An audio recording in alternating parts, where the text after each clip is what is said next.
The college football experience, Arizona State Sun Devils 2024 season preview episode on the Sports Gambling Podcast Network is brought to you by Underdog Fantasy. You can win up to 325 times your entry with their brand new Pick 8. Sign up with the promo code TCE SGPN to claim your special pick plus first time deposit offer up to $250 in bonus cash. Yes, they do have college football and college basketball, and they have college football best ball as well. UnderdogFantasy.com promo code TCE SGPN. We're also brought to you by Rhythm. Rhythm is loaded up with a ton of picks for the British Open. Claim your free 7-day trial period today by going to sportsgamblingpodcast.com/rhythm. That's RITHMM. That's sportsgamblingpodcast.com/rhythm.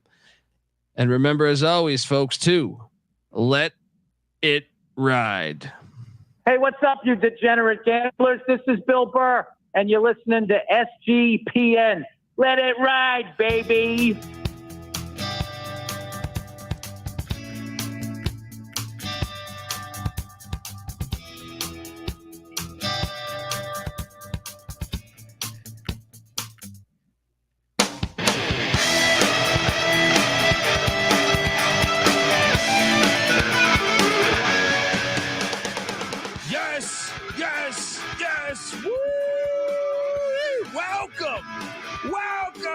College football experience, Arizona State Sun Devils forks up 2024 season preview. Folks, we continue on this journey. We just dropped their rivals, the Arizona Wildcats preview. Go out there and listen to that.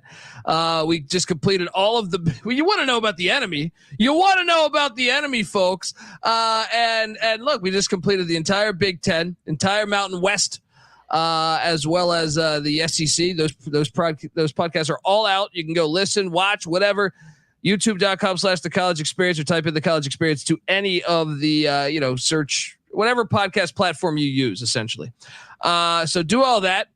And I'm excited to talk Sun Devil football year 2, Kenny Dillingham era. If you're wondering just who the hell you're listening to, that is 100% fair. My name is Colby Swiggin, Database Dan, aka Pick Dundee. That's not a pick. This is a pick.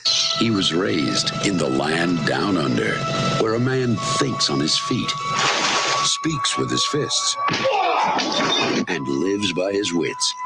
When Dundee happened, he was a superstar. I smoke and I drink, and I don't have stress, and I'm healthy.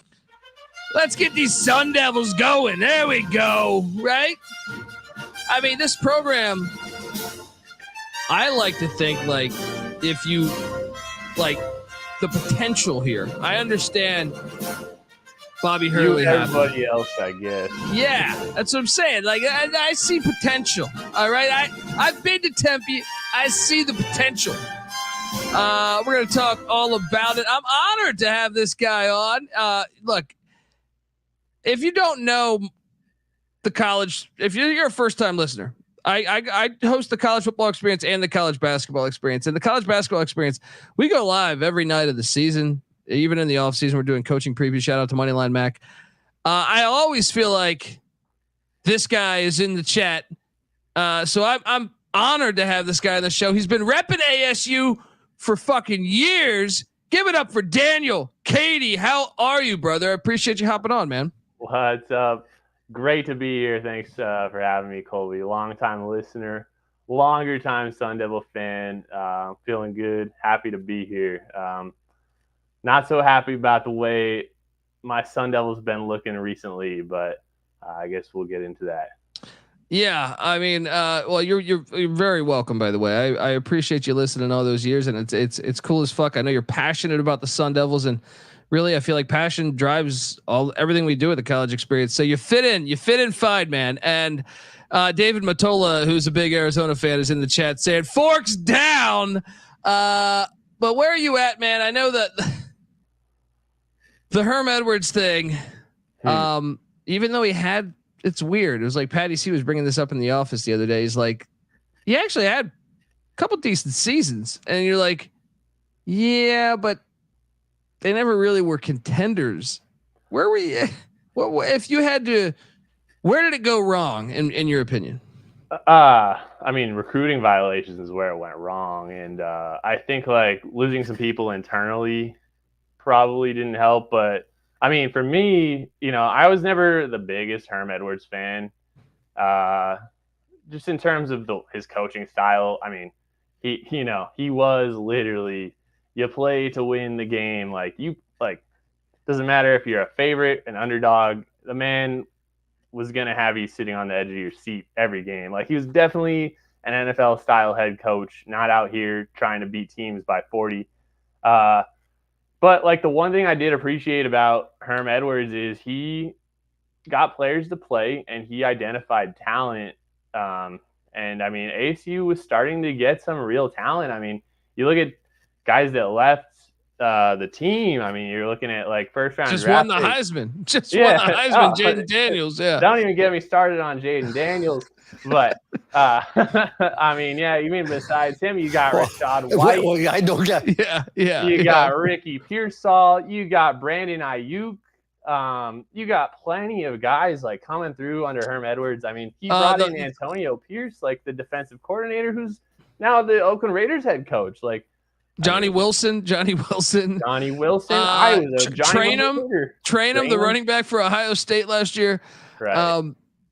I've always said that they're super fucking talented. Arizona State's always talented. Now, I will say for whatever reasons, those recruiting violations, which I still question, me personally, like I don't know what Ray Anderson did to piss people off, but like, I get it. They violated those things, but I'm also not an idiot. You know what I mean? Like, I am an idiot, but I am also not an idiot when it comes to, I know people that have played the sport. You know what I mean? I know coaches. I know not every program is going by the rules. So exactly. I have a hard time really like giving him a hard time. Now, I'll give him a hard time about his offensive philosophies? Like, cause the first game I saw Jaden Daniels throw a pass, I was like, whoa. And then it was like they kept him bottled up for 2 years. And then, I mean, to be fair, he was young. Like, let's not get that twisted. I mean, even like, his first year at LSU wasn't, he wasn't like I don't know.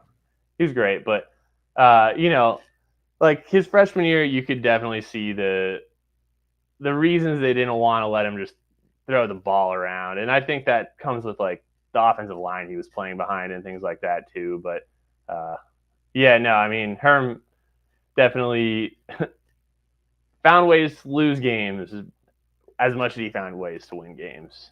And he would do that with the Chiefs and the Jets too as a head coach. I feel like super conservative. Marty Schottenheimer 2.0 in a way. So okay, you're gonna say that era was what set everything down a little bit there, or burnt everything down a little bit. But we're gonna talk about the future. Kenny Dillingham in a second here, but I want to say you are listening to the College Football Experience, part of the Sports Gambling Podcast Network. And look, the Sports Gambling Podcast is getting you ready for the college football season, as well as us with their conference previews. Make sure to tune in wherever you get your podcast. I'm on all those episodes. You can also grab them from the SGPN app, which is free to download in the App Store and Google Play Store. So do that and let it ride. Kenny Dillingham. I know he was a GA here, I believe, back in the day, and under Todd Graham and Mike Norvell. How do you evaluate year one? And I'm going to put some slides up here, but here's where I find it kind of interesting. I was sticking up for him. I really thought his team was fighting for him until the final 3 or 4 weeks. And I know they got the UCLA win, but like Utah didn't have Cam Rising. You know what I mean? Like, and Utah just put a bruising on them. And then it was, who was it? It was the Arizona game. Another one. And then Oregon, but the Oregon one I get, right? No, I mean, you're at home. You shouldn't just get 49-0'd in the first half. Like, I mean, that's right. I mean, I get that Oregon was more talented, but yeah. So, but I thought they were fighting for him until that stretch. That stretch made me little concerned that they might not have the right guy. And it's unfair because he walked into an absolute dumpster fire. He really did. 3-9 in his first season, 4 losses by a total of 36 points. But at the same time, you traditionally like to see, I make this argument all the time on this show, you traditionally like to see a first year coach end the season strong. Not like that. You know what I mean? Like that's a little bit of a red flag to me. Is, and when I say end the season strong, I mean like lose by 3, lose by 5, lose by 7, show some fight. And they got their ass whooped for the majority of those. Now they did beat UCLA, which was shocking because UCLA was a solid team last year. Yeah, but UCLA started like I don't even know who they started at quarterback. It was Dante Moore, maybe. I don't even remember. No, it was Ethan Garbers. I think it was Ethan. I don't even think it was Garbers. Okay. So I think, they were on like some very poor quarterback. So. Yeah. And shout out to Ryan Hemming. Hell of a fucking good guy. What can we do to get y'all to Tempe this year? We've been talking behind the scenes. I was, I have a newborn, so I'm recording a lot from home, but I was in the studio yesterday and we were talking about the Kansas game. I think we're going to try to do the Kansas game at Sun Devil Stadium. So let us know. Shout out to Ryan Hemming.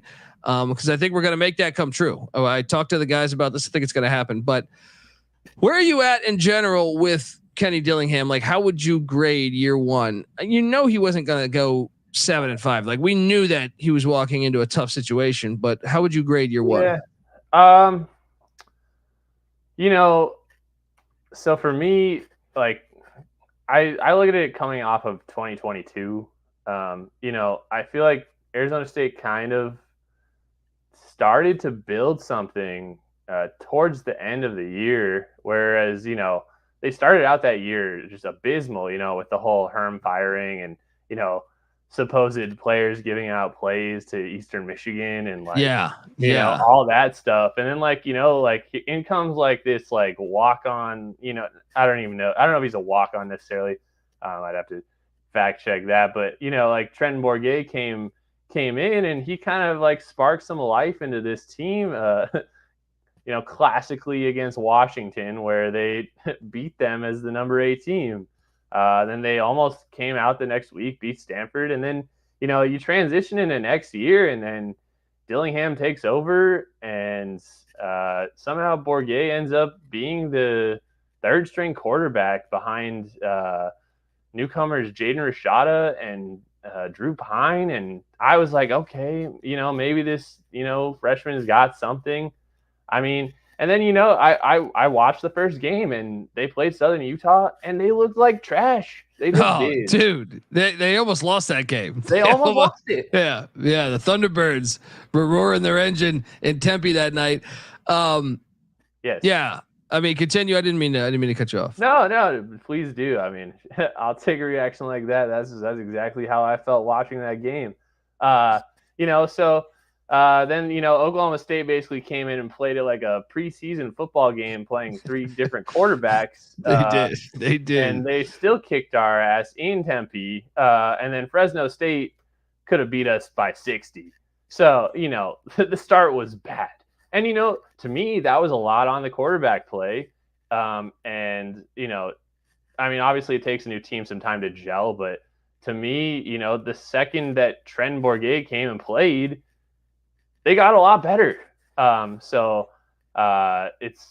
kind of, so like, that's kind of where I have a hard time believing in Kenny Dillingham. I don't know if he did it for reasons such as like, I want to make this my team and I'm supposed to be this offensive guru from Oregon, quarterback whisperer, Bo Nix coach type of guy, right? So I'm thinking that maybe, that's where his intentions were coming from, but they clearly did not play out the way he expected. And then Bercovici, that's going way back. Bourguet came in, gave him some life. They started to play okay. And then, like you're saying, I think they gave up after that Washington game.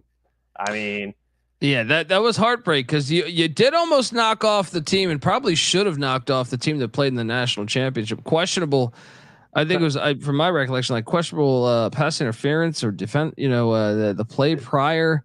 I mean, you can blame officiating or whatever, but at the end of the day, ASU was up. I don't like 3-9 or something. I don't really remember, but they were driving and they threw a pick six to literally give away Washington the lead.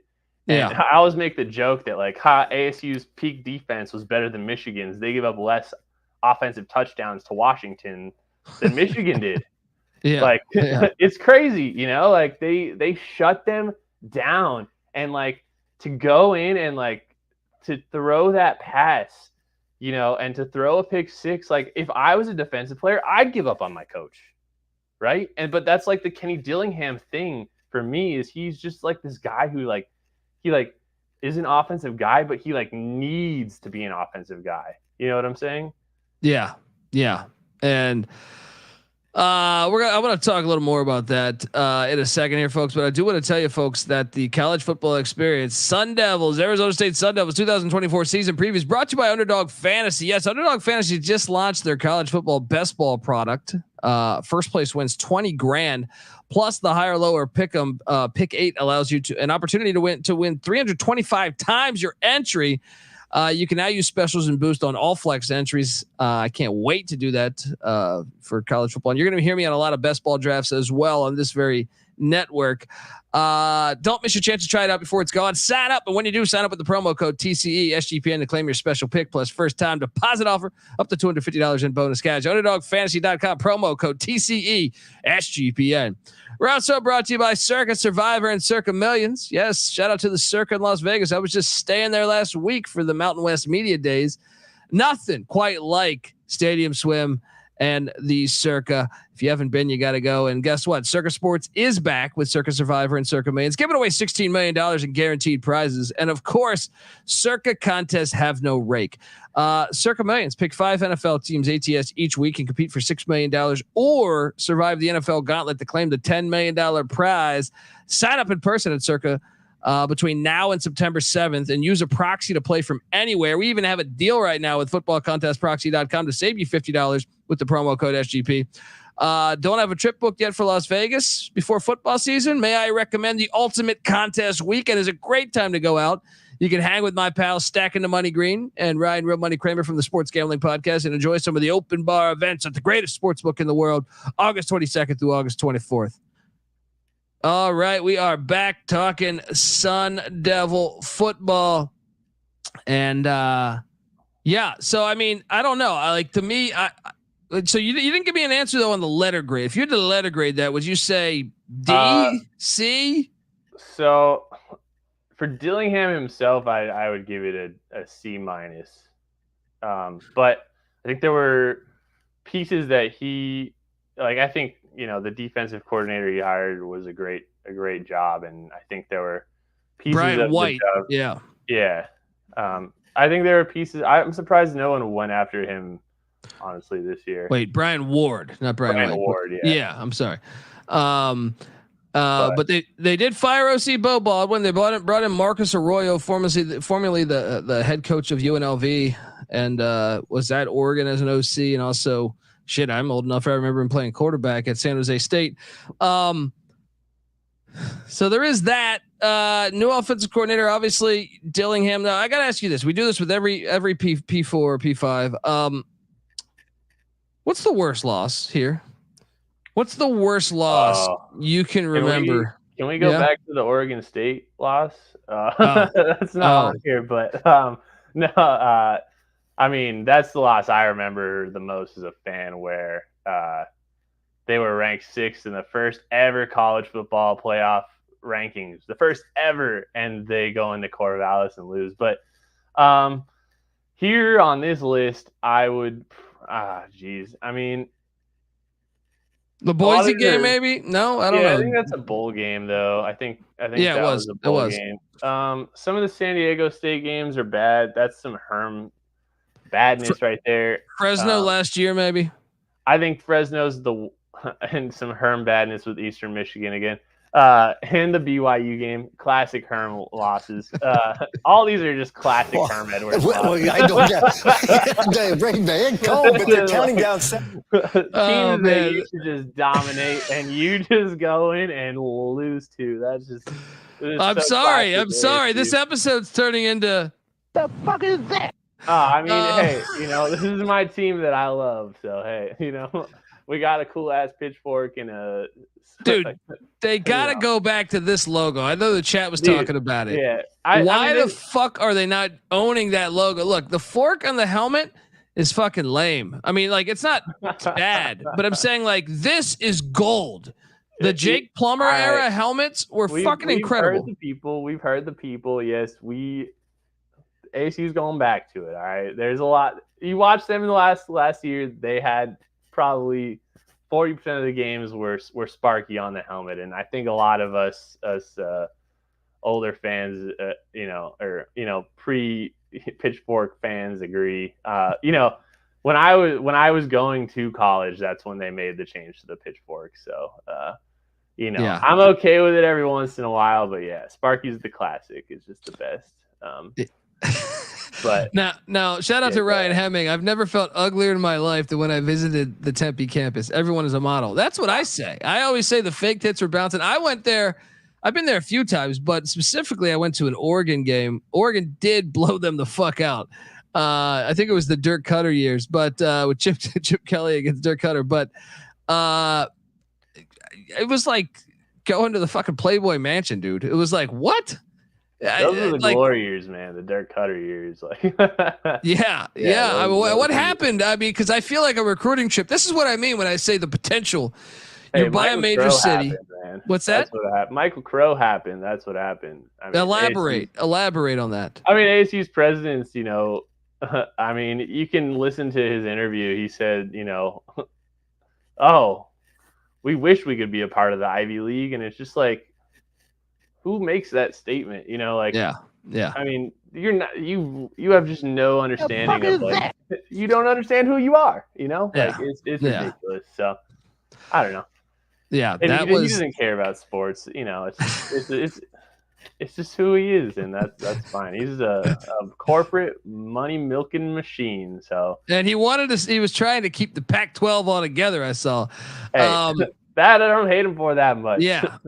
Right. How do you feel about this jump to the Big 12? It'll be okay for us. I think the shoe fits. I actually think like when I think about Washington or USC or Oregon or in the Big 10, I think it's ridiculous. When I think of Cal and Stanford in the ACC, I think it's ridiculous. When I think of Oklahoma and Texas in the SEC, as much as I want to talk shit about them destroying the Big 12, I'm like, no, the shoe actually kind of fits. The same that I feel about Arizona State, Utah. And obviously Colorado used to be in the Big 8 and Big 12. I think the shoe fits. I think it does. I know people bitch about this, but I think it makes sense to me. Even if there was the Pac-10 still there and they wanted to do it, I'm like, okay, I can see it.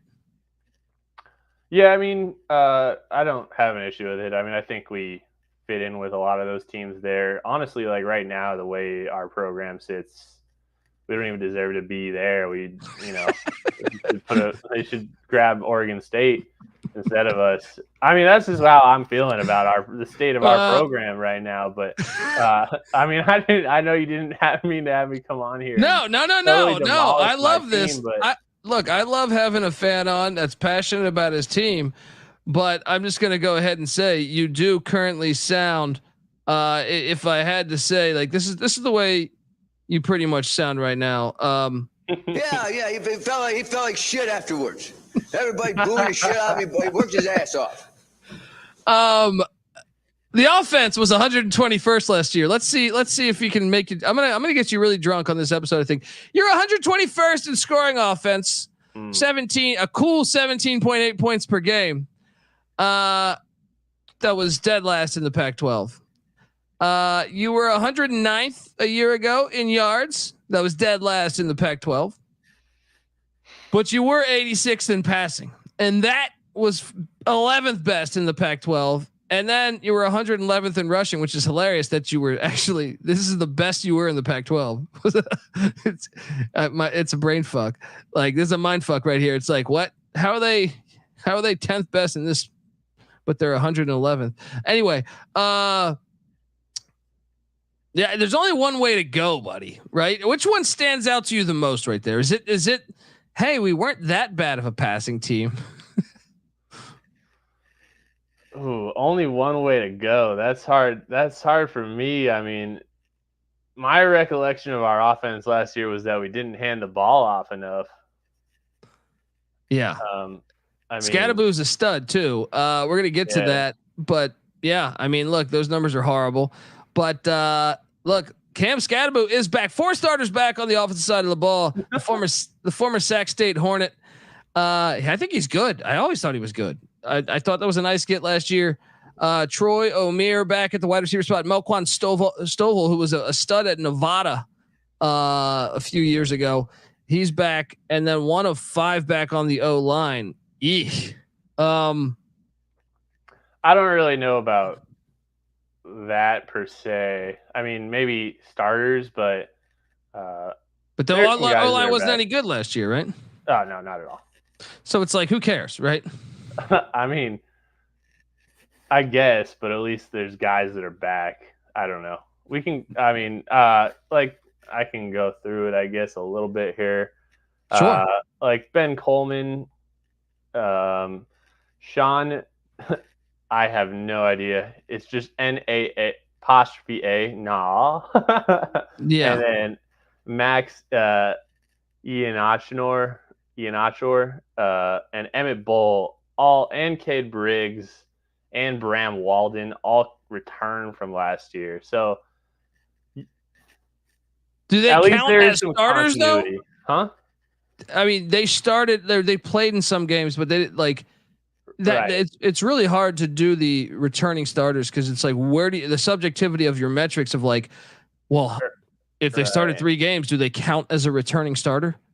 You know, right? I mean, that's the thing. Our line was a hodgepodge mess last year, and lots of dudes were injured all the time.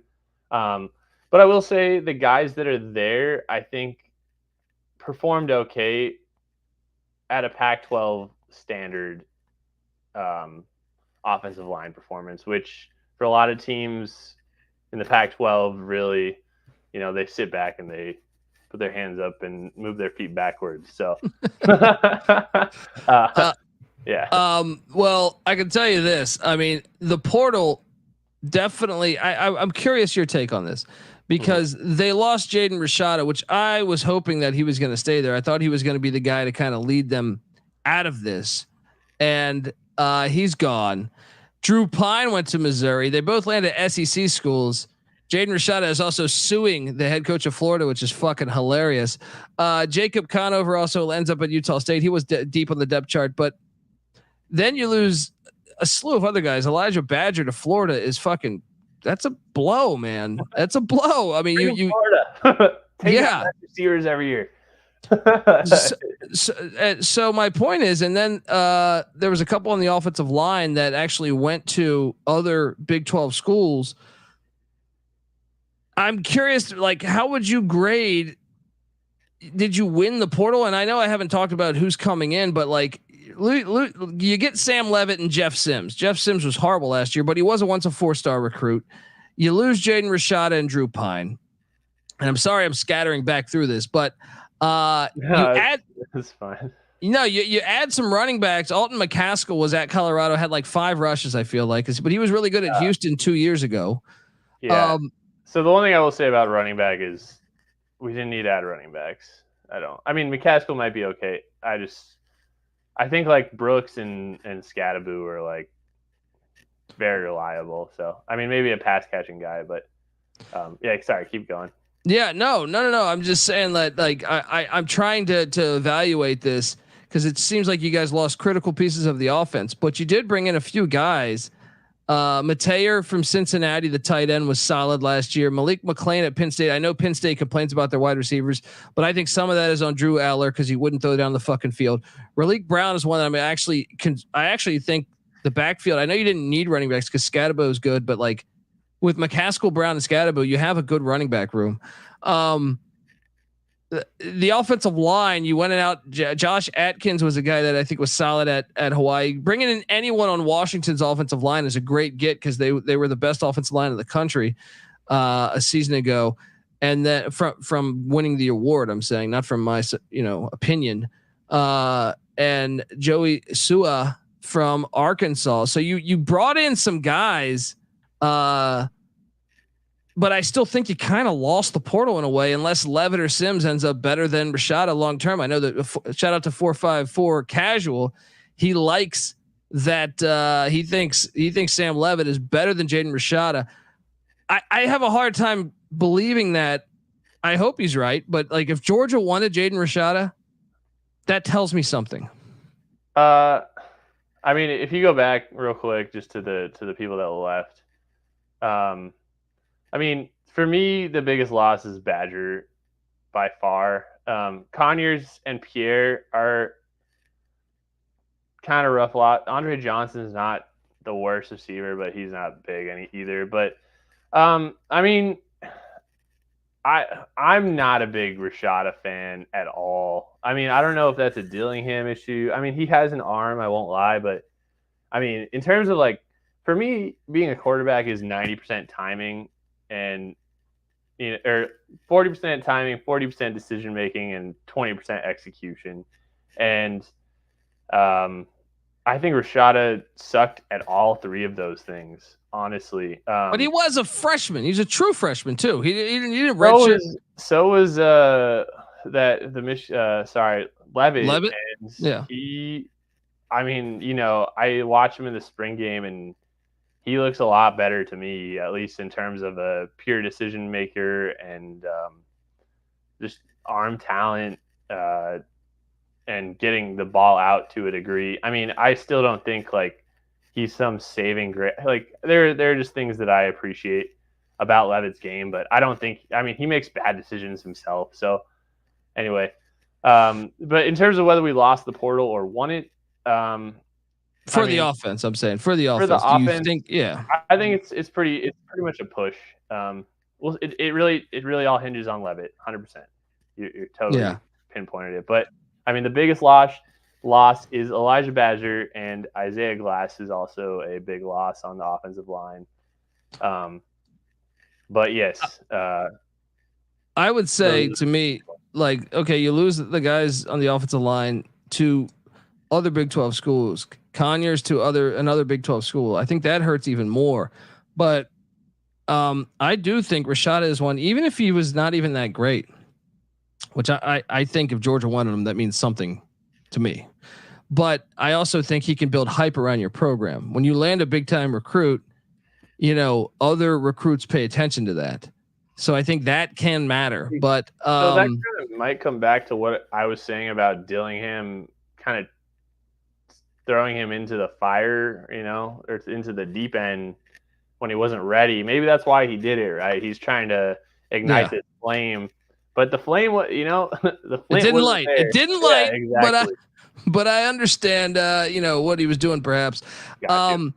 Let's talk about the defensive side of the ball. But before I do that, I do want to say that the college football experience is brought to you by Rhythm. Yes, the British Open is this week. And if you're not checking out the AI picks and props from Rhythm, well, you're missing out. Not just outright winners. They got picks for top 5, top 10, top 20.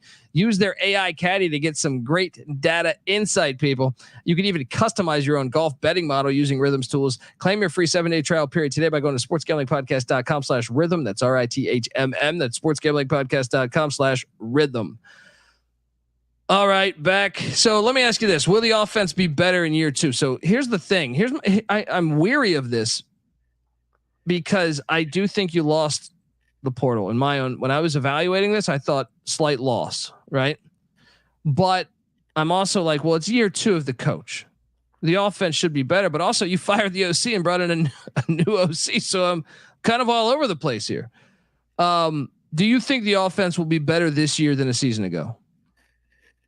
I mean, better's very hard to compare relatively for me because, I mean, let's just be straight. A lot of those Pac-12 defenses were just horrible. So I mean, I guess the best comparison this year would be if you were going to ask me if they were going to put up more than 24 points on Colorado, I would say they're going to be about the same. I don't see much going better for them unless, I mean, they have some guys on the outside and Omeire and Smith. Jake Smith was supposed to play last year. He didn't get to play. And Melquan Stovall, as you mentioned. I like Stovall. Jordyn Tyson's actually supposed to have the biggest impact of all ASU receivers. But, I mean, it's really just like it's all up to Leavitt. And, yeah, it's just all up to Leavitt. And whether he makes good decisions, there might be more scoring, but there might be more turnovers. So that's kind of where I'm at with it. Defensively, you were 107th in scoring defense, giving up about 32 points per game. Just about that was 8th best in the Pac-12. Surprisingly, that's actually not that bad for Pac-12.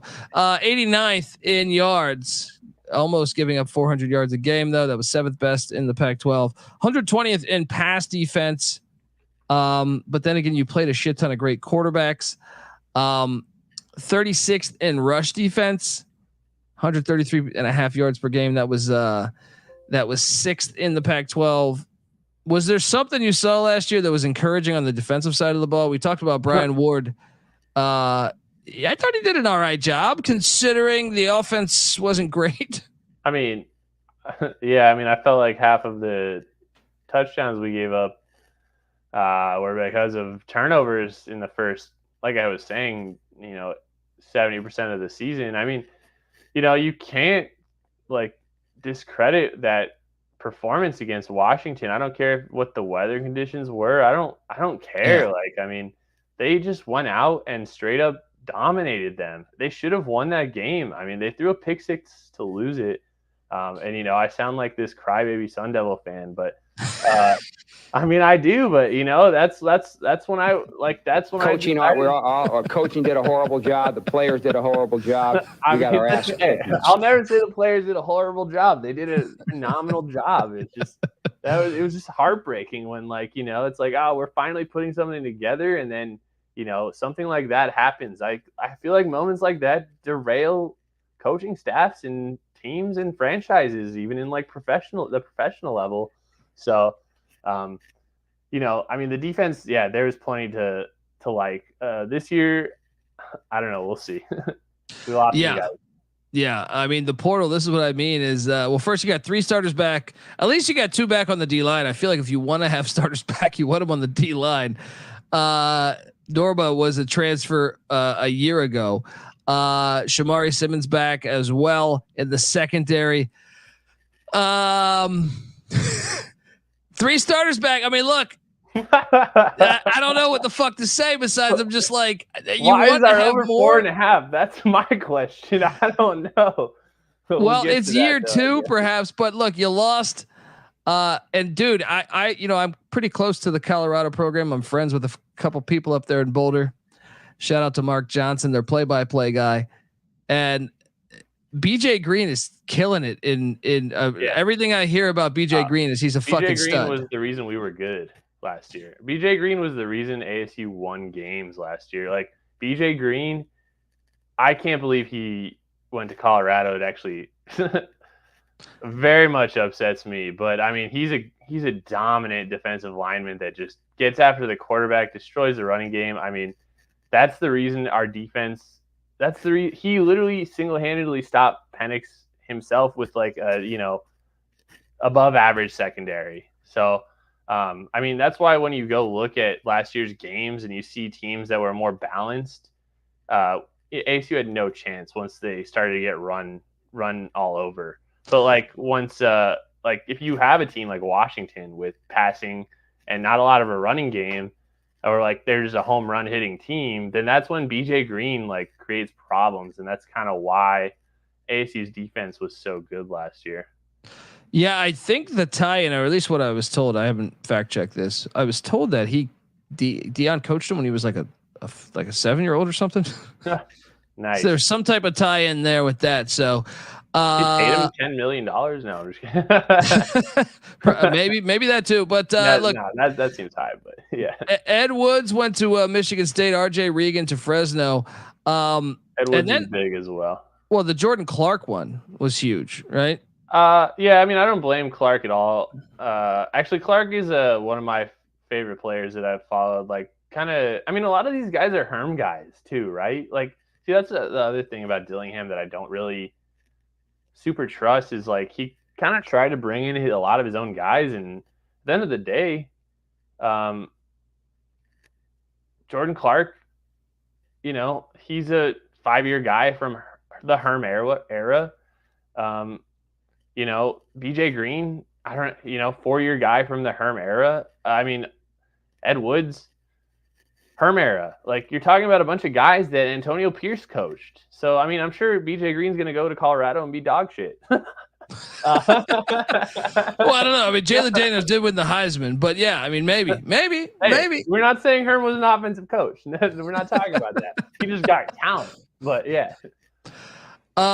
Do you think so? You did bring in. I'm actually encouraged with some guys that you guys brought in here. Texas was very good on the defensive line last year. Now, some of that was because their defensive tackles are fucking beast. But Zach Swanson comes in. I know they were deep on the D line, and Jamon Tapp from Texas on the D line. Jeffrey Clark from Louisville, JP Dieter from Purdue, Justin Watley from Cincinnati, Javon Robinson from Washington State in the secondary. A couple of New Mexico State guys, and I tell you, I was really impressed with New Mexico State's defense last year. Terrence Welch from LSU. I know LSU's secondary was horrible last year, but still, they always recruit talent there. Cole Martin coming in from Oregon and Kamari Wilson from Florida. I mean, there's a lot of guys. I would say this: they added a shit ton of guys. I tend to believe the Texas guys are talented because that was a very good line last year. Where are you at with some of these gets? Is there any that just you're super excited about, or is there just like, oh, okay, we did all right? I mean, I can't act like I, am super, knowledgeable about all the players on every team, to be honest. But maybe the LSU corner, just because, I mean, ASU has no, Terrence Welch, maybe. I think he might be one of the better players on our defense based on what I've seen. But, I mean, ASU has no depth at cornerback at all now with Ed Woods leaving. So, yeah, I mean, in terms of who we got, I'm sure Robinson's going to start. The Washington State transfer, I believe, is going to start. Now, as far as the other spot, I'm not sure, but I mean, from what I'm seeing, it looks like Welch and Robinson. So, I mean, in terms of defensive line, you have Fight from last year, you have Smith from last year, you have Dorba from last year, you have Cooper, who got injured before the season, and he's a graduate guy. I mean, their defensive line should be, like that's the hard thing to answer about this team is like they have guys that, have been around weirdly, and then haven't fulfilled their potential if they've been hurt or whatever. So like there are guys on the D line, I mean, but the linebackers and the secondary, particularly, I mean, the safeties might be okay, but the corners are gonna be rough. They're gonna be rough. It sounds like you think the defense might be worse. And what's crazy is, to me, like last year's Pac-12 there were so many great offenses in the Pac-12. You saw 3 quarterbacks go in the top 10. Shedeur Sanders and Cam Ward were on losing teams, and they're very good quarterbacks. And you leave and go to the Big 12, and you're thinking, okay, offense not going to be as good. But this year, it seems like when I'm evaluating all these conferences, I'm like, in my head, I'm like, fuck, do the Big 12 have they might have the best quarterbacks this year? I tend to think it's up for debate, but I would say they're right there. Jalen Daniels is a stud at Kansas. Cam Rising's been in college since the goddamn fucking Woodstock. You know what I mean? Like there's just a Shedeur Sanders is back. there's a slew of good quarterbacks in this conference. Alan Bowman's been in college forever. Avery Johnson, what you got to do is you got to make shots. Avery Johnson is, I think a very promising young quarterback as well. So my point is like where you think the defense might get better just by default from not going up against those great offenses. I think the Big 12 offenses look pretty damn good. KJ Jefferson at UCF. There's just a slew of good quarterbacks here. So do you think at the end of the day, will your defense chart better than it was a season ago? Look at this. I'm looking at the points from a season ago. YouTube.com/the college experience. 107th, 89th in yards. Will there be improvement, Daniel?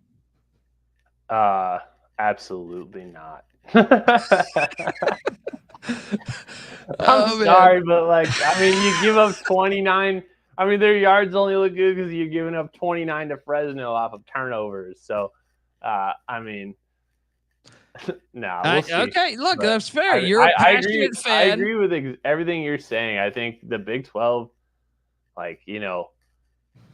as much as they're Texas and Oklahoma hurt that leaving, but they have some very quality offensive programs, and you're not playing Colorado or these are balanced football teams that you can't just attack a weakness, and that's just where I see the Sun Devils having some issues.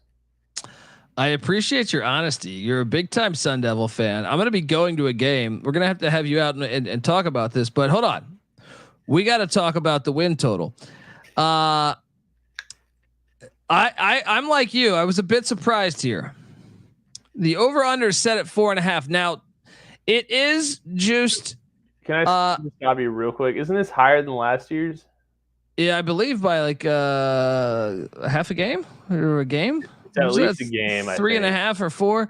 And they don't have a Southern Utah win on their schedule. But that's why I'm fucking confused here. Is I'm like, wait a second, 4.5 now. It is minus 150 to the under, plus 125 to the over. To win the Big 12 championship is plus 10,000. To win the national championship is plus 80,000. I couldn't find 12 team playoff odds. I think they're going to come out at some point. I was surprised at that number.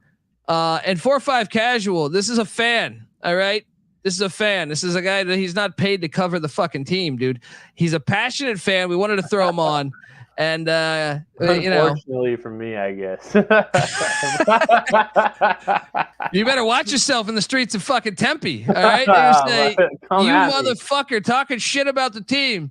The schedule, dude. I try to be optimistic here. Rough.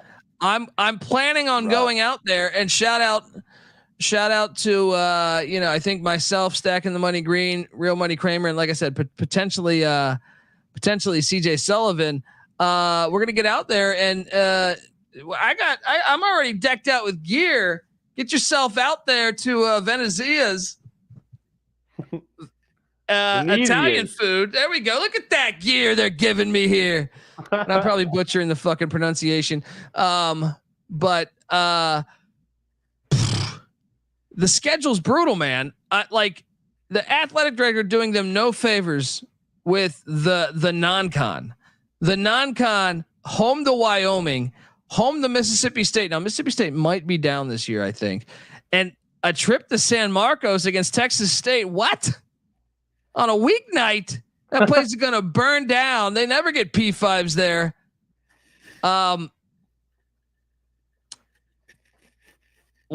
This is really crazy to me. Like, I'm looking at the schedule. Let's go game by game, but like, yeah, I don't know. I looked at it too, and I was just like, they're 7-point favorites. Yeah, well, and they're 7-point favorites against Wyoming week 1. Yeah. I think Wyoming is really good. I think you're going to lose that game. So listen, as much as I'm like trashing them, I think we're not that bad. Actually, my personal opinion is that the bottom of the pack was very poor last year. Just like in terms of like being for me, like the definition of a good team is a very balanced one. And there's a lot of teams that just couldn't do a lot of things, and that's kind of what ASU preyed on to get wins. So, I mean, I think like a team like Wyoming, I don't think they'll be explosive. I mean, they might push you around. I think like that's one thing I was saying is I think ASU might be okay, patrolling the trenches. I don't know. Obviously, I think 7 points is too many. I mean, I think Wyoming has the best offensive line in the Mountain West, and I think that kid Swoboda, who's the backup quarterback last year, I actually think he started the Texas game, played very well in the Texas game, and I think he's better. I think he's an upgrade at the quarterback spot. They lose Craig Bohl, their head coach, but he retires and their DC takes over. But this new DC actually went out and addressed Craig Bohl. I love the guy. I met him before, interviewed him, and hell of a nice guy, but he didn't really use the portal. Stovall went out and brought in a couple guys I thought that really helped their team in areas of weakness. Dude, I think Wyoming's a better football team than Arizona State right now. Now it is in Tempe. I do love that home advantage going down to the desert, but the only reason I want to stop you is because this is one of the few games I think we actually have a chance of winning. So anyway, if I'm going to bet definitely taking the 7. I'll tell you that. I'm right there with you. Yeah. But I have this one chalked up as a win for Wyoming. Now, on this one, when I was doing my exercise, I do think Jeff Lebby and Mississippi State are a fucking weird team. They're a hard team for me to understand. They go out and get Blake Shapen at the quarterback spot. Not the type of quarterback I would imagine for the Lebby offense. Unless maybe he's got more wheels than I realize. I think it's a winnable game here. I think it's a winnable game because you're catching him in week 2. You're getting 2 new head coaches, but I feel like the Wyoming guy, because he was there for so long, it doesn't really count as a new head coach. The Mississippi State one, I think this is a winnable game here. I think the Sun Devils get it done against Hail State. Sure, let's give them that one. I don't agree with that. I think if they have a chance against either team, it's probably Wyoming with the new coach and the quarterback who can't throw an accurate pass, as opposed to me, Shapen, who not the greatest, but he's been around. So I think ASU will be big time dogs in this game, 10 points or more. I'm not very bullish on Mississippi State for year 1. It might work out long term, it's a 50-50 game to me. But it's at home. It's in the desert. I'm taking Arizona State. I mean, the one thing is you got Leavitt against Shapen, and that's the comparison for me. Yeah, and Evan Swoboda apparently is from Mesa. I'm telling you, this Wyoming team, I think Wyoming, especially with the news of Tedford retiring from Fresno, I think that makes Wyoming to me them and Boise, the clear front runners in the Mountain West. I see that. At week 3 at Texas State, I don't see any way you win this game. I mean, they fucked up Baylor last year. Hey, at least of all of the Sun Belt teams for us to schedule, at least it's Texas State. It could have been, but GJ Kenny is building this thing. GJ Kenny is building this thing, and I agree. On a Thursday night, they're gonna storm the fucking field here. Yeah. I mean, maybe Arizona State's just more talented and they get the win, but Texas State, I was really impressed with them last year. I don't. Another one I don't trust. All these are coin flips at best. These 3. And now this one though, man, to me, when you go play at a group of 5, that shit is circled for years. Please. You're telling me, man. I mean, we ASU is the kings of doing this in basketball. I mean, we went down to Texas Southern and lost last year. I mean, we've lost some bad games, and I don't trust us to win this game either. But it'll be a toss-up. Yeah. I'm taking Texas State, buddy. I'm sorry. I think they're storming the field. I'm okay with that. The week after, they're back-to-back aways. They're at Texas Tech. Desert football's back. Me and Patty C are smiling. We can skip this game. Yeah, I think you lose this one. Yeah. There's a bye week, a much needed bye week, and then you're home to the Kansas Jayhawks at a game that myself, Stacking the Money Greed, and Ryan, Real Money Craver for the Sports Gambling Podcast, are planning to be at. We're talking right now. Once again, get yourself out. Venezia's Pizza, fantastic fucking place. Those guys are fantastic. Met up with them in Vegas, and got nothing but good things to say about them. And I know they're trying to get us out to Tempe for a game, and this is the one we circled as potentially, one. We're big fans of Sun Devil Stadium, and the fact that Kansas comes in there, there'll be high powered offense. Maybe they can get Kansas. How about this though? Jalen Daniels. Twinkle toes. Dude, Kansas's offense kind of goes through him now that Jason Bean is gone. So Jalen Daniels is a guy that's been injured the past 2 years, and I'm a huge fan, but damn it, he gets injured all the time. Is there a chance he's injured for this one and you guys can grab that dub? Because Jason Bean's 7 years are over. He's in the fucking XFL or whatever they call that thing now. And it's possible to pull the upset because Pick Dundee will be in the house. And I want to tear down a goalpost. All right. I want to tear down a goalpost to get arrested. And I think it's possible. I'm just going to say it's possible. I mean, but you got Illinois, West Virginia. I mean, they got a tough schedule before, I mean, if there's one, I think ASU can crazily upset. I think it's Kansas. I mean, Kansas has a ton of continuity. They do. Yes. And, I mean, they're going to be rough, but I'm not a Daniels believer that much. I don't know. I think he kind of quit last year. Let's give him an upset here. All right, let's do it. Let's fucking go. All right, I'm gonna be at this game. It's gonna happen. We're putting that. Good round. You're putting that juju out there. Bad round. You're losing. You're using your appetite to forget about the round. I'll tell you something. Going to be set at come week 6. Kansas minus 12.5, something like that. Yeah. So we storm the field. We place a large wager on it. We get enough. We get enough money on the money line so they can bail me out. All right, and we're good. We're good.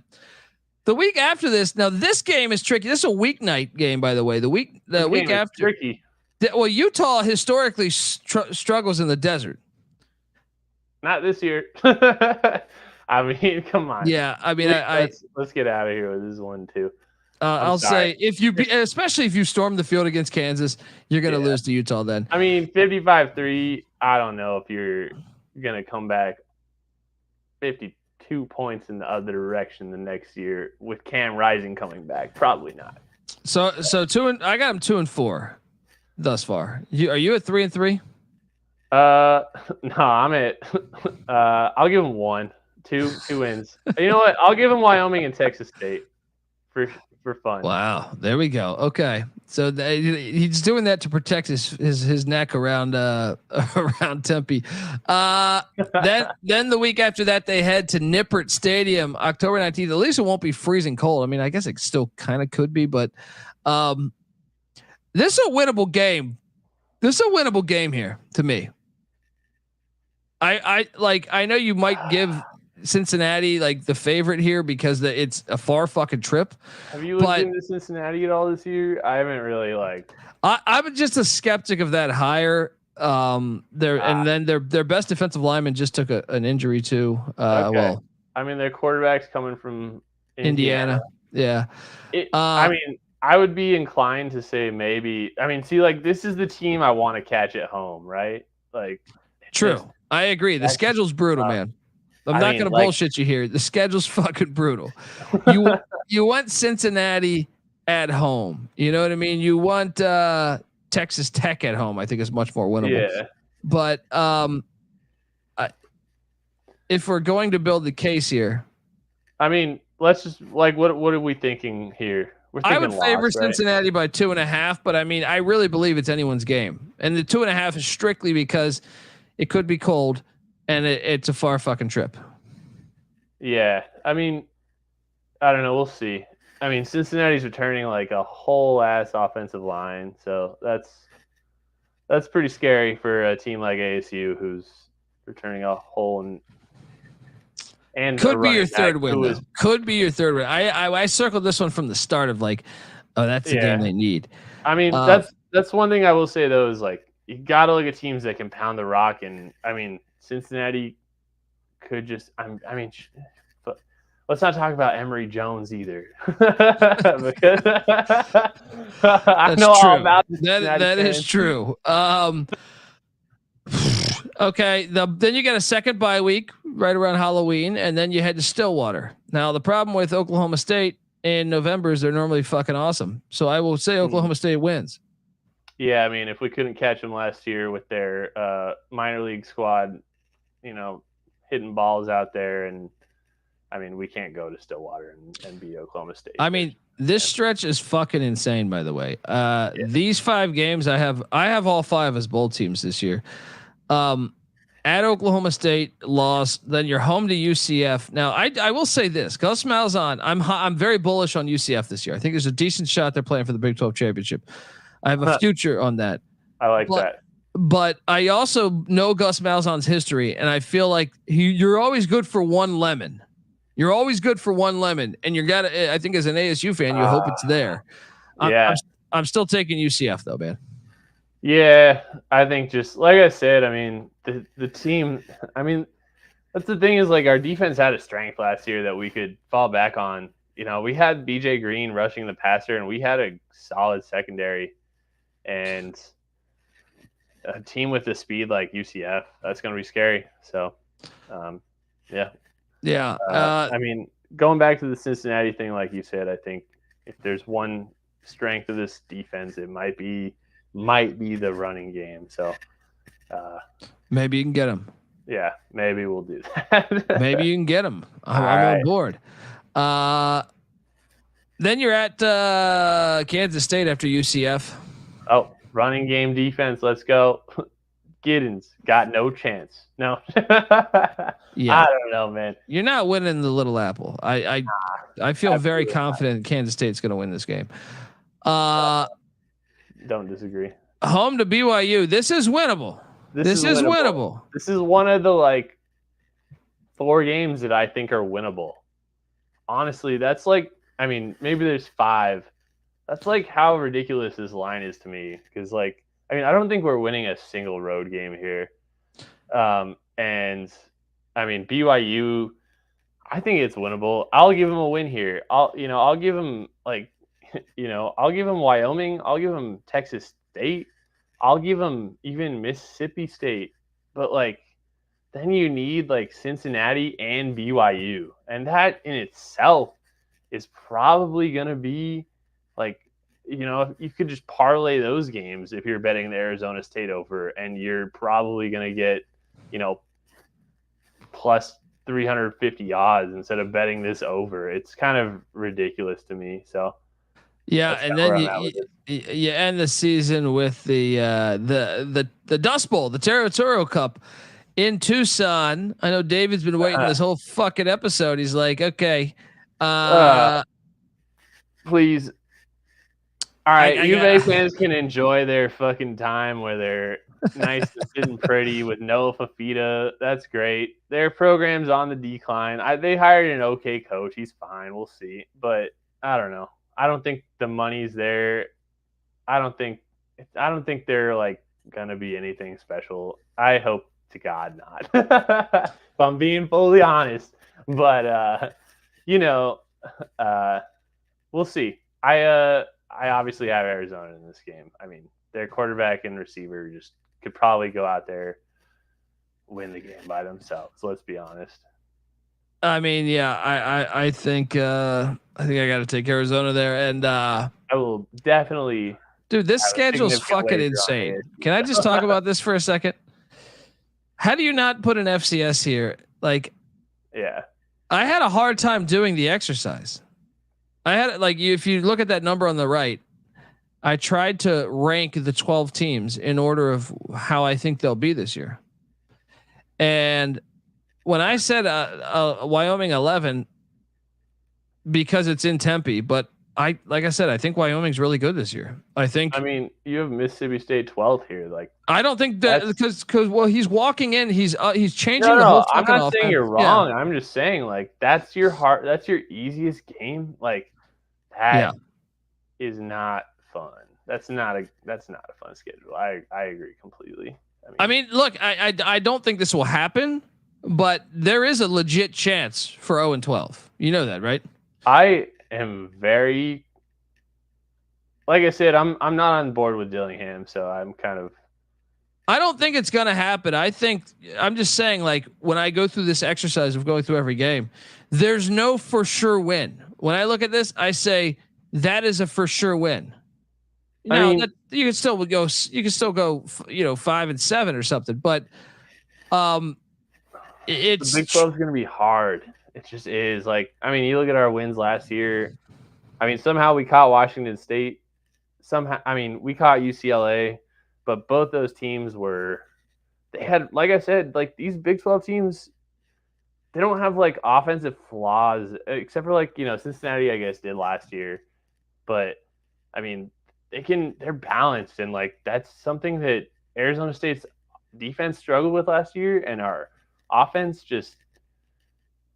I mean, it was just it couldn't really do much of anything except for against like USC when Cam Skattebo ran all over him. By the way, go back, watch that. Those are some of the greatest highlights of all time. The man did it all. So love that man, love the team, love our boys. But I mean, it's just the reality is the reality. I mean, that's just I can't lie. I say this. I mean, look, the win total is at 4.5. It makes no fucking sense to me. You know what this reminds me of, though? This reminds me of UNLV last year when I just couldn't understand how Vegas set the win total at that number. And sure enough, right. UNLV surprised. UNLV didn't play in the Big 12 though. Yeah, that's what I'm saying. I try to do the exercise in my head. I'm like, if they beat Wyoming, Mississippi State, and Texas State, which is possible, it's possible you win all three of those. But is this one of your favorite bets, Dundee? It is. It is. And I mean, look, it's hard for me not to do the same, honestly. Like, I'll be rooting. I'll be rooting for them, but we'll see what happens. When I compare the rosters, yep, I really think you're like, if you took away the away game aspect, if you just put this on a neutral site, whose rosters are you better than? You can make the case Wyoming. You can make the case Texas State. You can make the case Cincinnati. I truly believe the other ones, maybe the case for BYU. I tend to like BYU's. Right. I look at it the same way. Yes, 100%. And that gets you 4 wins at most. And those are all games that you could just as easily lose. Yeah, especially a Texas State one who I don't know that they've ever had a Power 5 could play. I mean, they haven't been in the FBS that long. I'd have to go back. I think maybe they got like one of the Texas schools to come there.